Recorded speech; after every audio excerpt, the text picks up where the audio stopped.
शिमला जिला के ऊपरी क्षेत्रों में सेब के बागीचों में फ्लावरिंग होने के बाद बागवान परागण की प्रक्रिया पूरी करने में जुट गए हैं। फूलों की सही तरीके से पॉलिनेशन के लिए बागवान मधुमक्खियों का सहारा ले रहे हैं। क्षेत्र का हर बागवान अपने बागीचे में पॉलिनेशन के लिए मधुमक्खियों के बक्से लगा रहा है। विषय विशेषज्ञ डॉक्टर संजय चौहान ने कहा कि सेब में पॉलिनेशन की 95% प्रक्रिया मधुमक्खियां पूरी करती हैं, जिससे सेब की बेहतर फसल में बागवानों को मदद मिलती है। उन्होंने बागवानों को पॉलिनेशन व फ्लावरिंग के दौरान कीटनाशकों का प्रयोग न करने की सलाह दी है।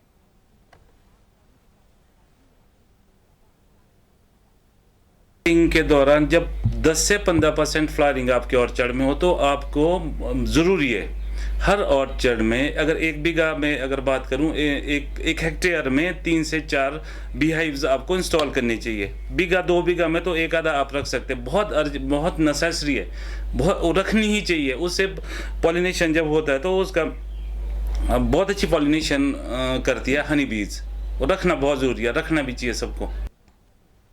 क्षेत्र के मधुपालक सूरज चौहान ने बताया कि सेब की पैदावार फ्लावरिंग पॉलिनेशन पर पूरी तरह से निर्भर करती है। मधुमक्खियां जहां बागीचों में बेहतर परागण करती हैं, वहीं फूलों से गुणवत्तायुक्त शहद भी एकत्रित किया जाता है, जिससे उन्हें दोगुना मुनाफा होता है। पॉलिनेशन का रोल बहुत अहम है सेब की फसल में, जो कि क्रॉस पॉलिनेशन है। जब तक कि मधुमक्खी पॉलिनेशन नहीं करती, पॉलिनाइज़र को ट्रांसफ़र नहीं करती दूसरी फसल फूल पर, नर और मादा का जो ये ट्रांसफॉर्मेशन रहता है, जब तक कि एक पोलन जो है दूसरी जगह तक नहीं पहुंचेगा, तब तक हमारी फसल को जो है फ़ायदा नहीं हो सकता। तो इसलिए हमें मधुमक्खी लगाना बहुत ज़रूरी है, और ध्यान रखना होता है कि जब हम मधुमक्खी का बॉक्स ले रहे हैं वो कम से कम 8 फ्रेम में हो, जिसमें रानी मधुमक्खी का होना ज़रूरी है, जिसमें बच्चों का होना ज़रूरी है, जिनके लिए मधुमक्खी पोलन लेकर आती है।